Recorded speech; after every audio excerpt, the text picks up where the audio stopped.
12 avril 1980. Sur une plage de Terre-Neuve, un jeune homme de 21 ans trempe sa jambe artificielle dans les eaux glacées de l'Atlantique. Il s'apprête à courir un marathon, puis un autre, puis un autre. Chaque jour, pendant des mois, jusqu'à l'autre bout du pays. Il s'appelle Terry Fox, et ce qu'il s'apprête à accomplir va changer à jamais la lutte contre le cancer. Né le 28 juillet 1958 à Winnipeg, Terry Fox grandit à Port Coquitlam, en Colombie-Britannique. Rien ne le distingue particulièrement. C'est un adolescent sportif, discipliné, passionné de basketball, animé par une détermination presque obstinée à réussir tout ce qu'il entreprend, quitte à travailler 2 fois plus dur que les autres pour compenser sa petite taille sur le terrain. En 1977, à 18 ans, Terry ressent une douleur persistante au genou droit. Le diagnostic tombe comme un couperet, ostéosarcome, un cancer des os. Pour lui sauver la vie, les médecins doivent amputer sa jambe droite 15 cm au-dessus du genou.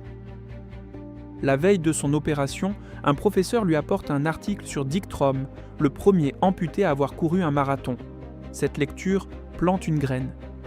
Mais c'est surtout ce qu'il vit après, dans les couloirs de l'hôpital, au contact d'autres jeunes patients atteints de cancer, certains condamnés, qui transforment sa douleur personnelle en une décision.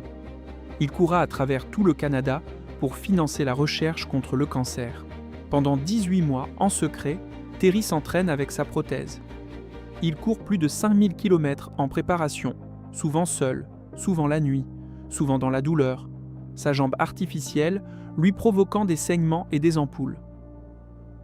Son objectif, amasser $1 par Canadien, soit environ 24 millions de dollars, pour la recherche sur le cancer. Le 12 avril 1980, Terry trempe sa jambe dans l'océan Atlantique à St. John's, Terre-Neuve. Le plan est simple et dément à la fois, courir l'équivalent d'un marathon, 42 km, chaque jour, jusqu'à atteindre l'océan Pacifique, de l'autre côté du pays. Sa foulée est reconnaissable entre toutes, un pas, puis un petit saut sur sa jambe, valide pour compenser la prothèse rigide. Cette démarche particulière lui vaut le surnom informel de « garçon à la jambe de fer ». Il traverse Terre-Neuve, la Nouvelle-Écosse, l'île du Prince-Édouard, le Nouveau-Brunswick. Au début, presque personne ne le remarque.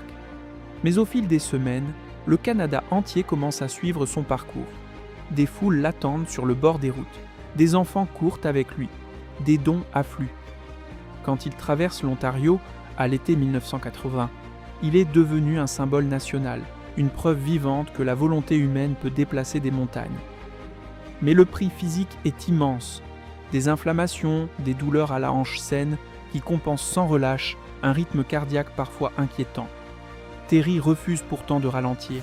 Le 1er septembre 1980, près de Thunder Bay, en Ontario, après 143 jours et 373 km parcourus, Terry doit s'arrêter en pleine course.